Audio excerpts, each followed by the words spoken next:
This is a tutorial on how to insert embedded citations following APA format.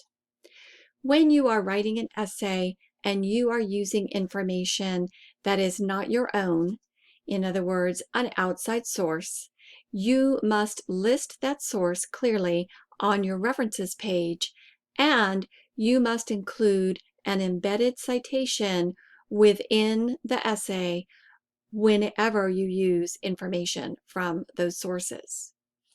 APA has two different ways that you can do this. You can use what we call a narrative citation, in which the attribution to the source is incorporated within your own sentence structure, or you can use a parenthetical citation, in which case the citation information is included at the end of the material, enclosed in parentheses. So let's go through the way to do each of these.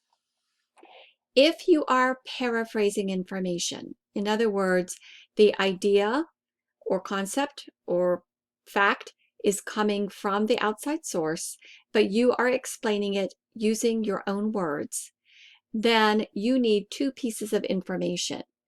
You need the author's last name, or if that is not available, the first 2 to 3 words of the title of the source in quotation marks, normally, and you need the year. If you don't have a year, you would use the abbreviation N period D period, which stands for no date. But you always need the author's last name or first few words of the title and the year.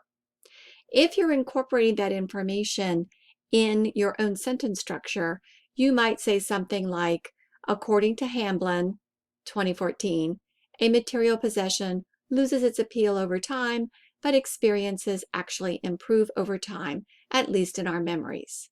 This is the concept from the article, but explained in the student's own words. You could even avoid this little bit of parentheses if you said, again, using sentence structure, according to Hamblin in 2014, and then you would not need any parentheses. Normally in a narrative citation, you want to keep your year very close to the author's name. Again, either following the author's name in parentheses, or as I illustrated, saying the date in sentence structure.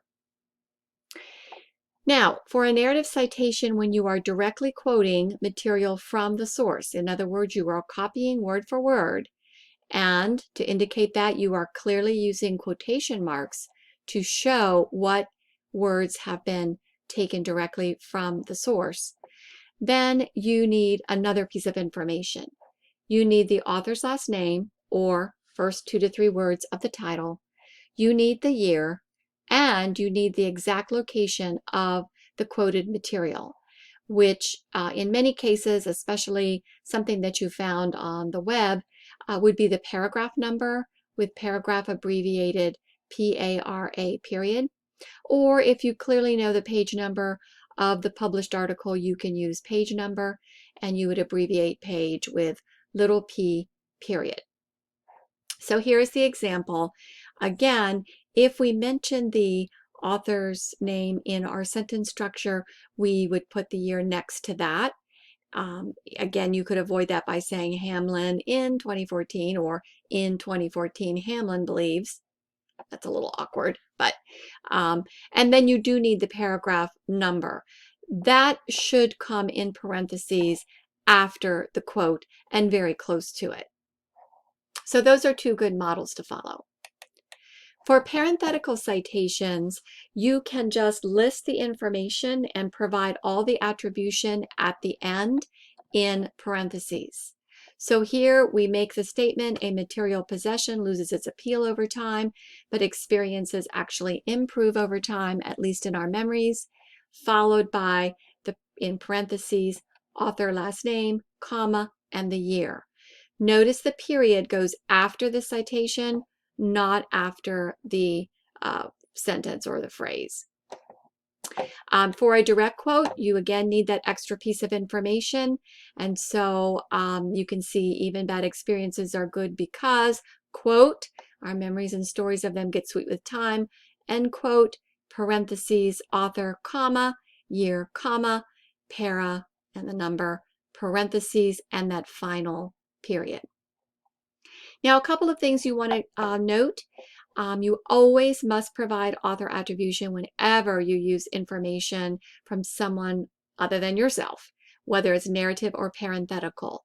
So remember, you can't just put information from an outside source without giving credit.